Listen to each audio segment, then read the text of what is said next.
So it's really interesting that Straightline Aviation is actually based in the heart of the Black Country, which is the birthplace of the Industrial Revolution.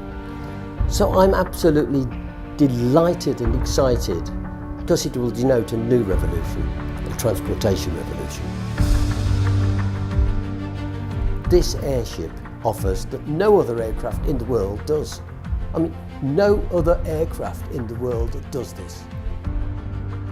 The big cargo shifters in the world really can't afford to build roads and airports. The infrastructure costs are huge. What industry has needed for a very long time is an aircraft that can avoid all those infrastructure costs. There hasn't been an aircraft available until now. And you've got an aviation milestone that's been unseen before. That's what drives Straightline Aviation.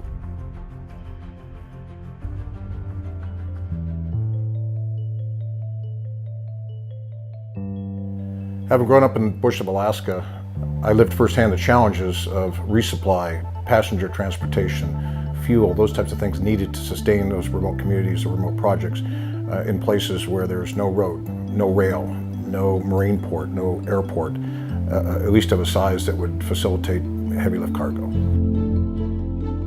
We provide logistics solutions from everything from the planning, feasibility study, modeling, to the execution of the actual field logistics to some of the most remote regions of the world, and specifically in Alaska.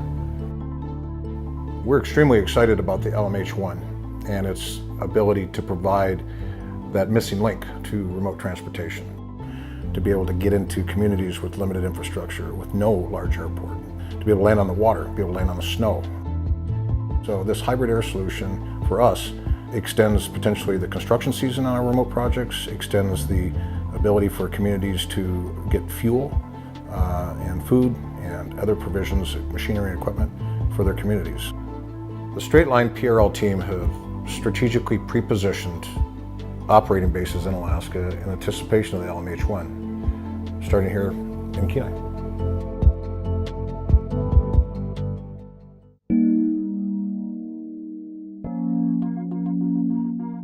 Radiology are the imaging technologies that doctors use to see inside the body so we can find and diagnose disease.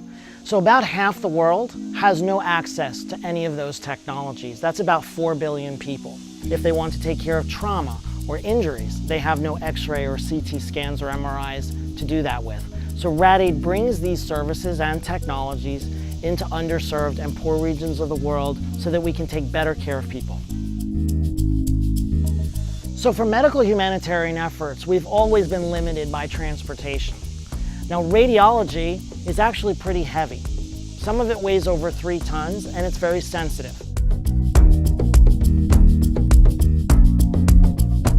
There was an announcement saying that Lockheed Martin had developed the new hybrid airship.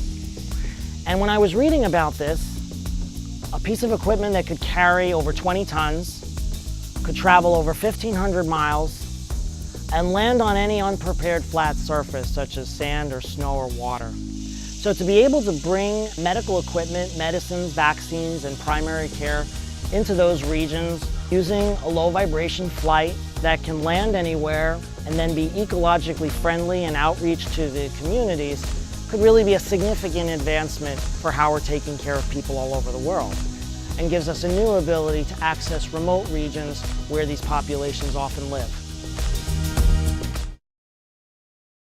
The development of a heavy-lift hybrid aircraft capable of serving remote regions of the world without the necessity of building roads or airports is really exciting, and it's a much-needed innovation in aviation history.